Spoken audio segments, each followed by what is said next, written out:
per dire questo, il miliardo per noi significa danni diretti ai cittadini, quindi gli scantinati alle aziende, ripristino delle infrastrutture idrauliche che sono state distrutte, pensate ai 15 argini che sono stati distrutti, fare nuove opere per il contenimento delle acque, quindi cassa d'espansione. Queste sono le tre grandi componenti: danni diretti ai cittadini, aggiustare quello che si è rotto e fare nuove opere. Questo è il miliardo. Penso che l'alluvione è un elemento in più e le imprese hanno ragione assolutamente che c'è un problema di pagamento della rata delle tasse, quindi dell'IRPEF, c'è il problema della cassa in deroga per i lavoratori, c'è un problema della moratoria sui mutui, cioè, chi più ne ha più ne metta. Noi abbiamo tutta una lista di attività, però è pur vero che partiamo fortunatamente non da zero, ma partiamo da 300 milioni di euro. Vi ricordo, io ero ministro, con l'Aquila siamo partiti da 10 milioni.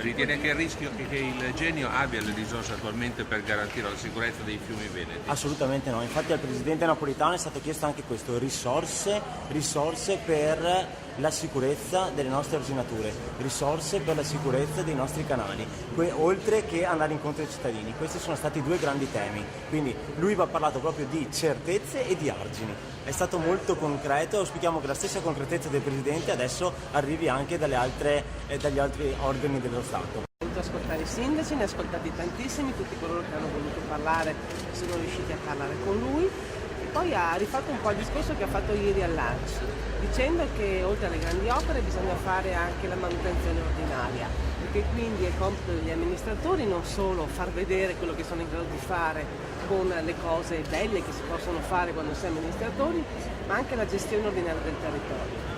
Abbiamo parlato della situazione in particolare della provincia di Padova, perché c'erano i sindaci della provincia di Padova, la stessa cosa la farà a Vicenza e a Verona, per capire quali sono le esigenze del territorio.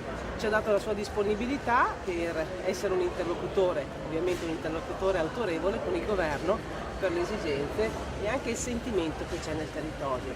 Si è detto dispiaciuto dal fatto che in qualche modo gli amministratori si siano sentiti, i veneti, i cittadini si siano sentiti un po' abbandonati nelle prime 24-48 ore e ha ringraziato alla fine i sindaci per il lavoro che hanno svolto in questo mercato.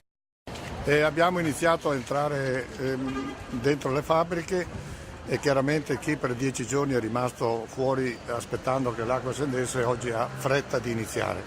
Fretta di iniziare vuol dire, dopo aver portato via tonnellate di materiale inutilizzato e vedere scrivanie, mobili, documenti portati al macero, chiaramente hanno bisogno di tutto, da iniziare appunto dalla scrivania, dalle sedie, per poi mettere in funzione tutte le loro attività.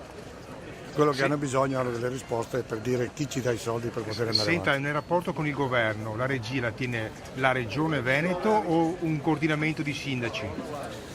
In questo momento è la Regione che ha in mano la cosa, poi a piramide sulla provincia e penso che la provincia poi arrivi ai sindaci.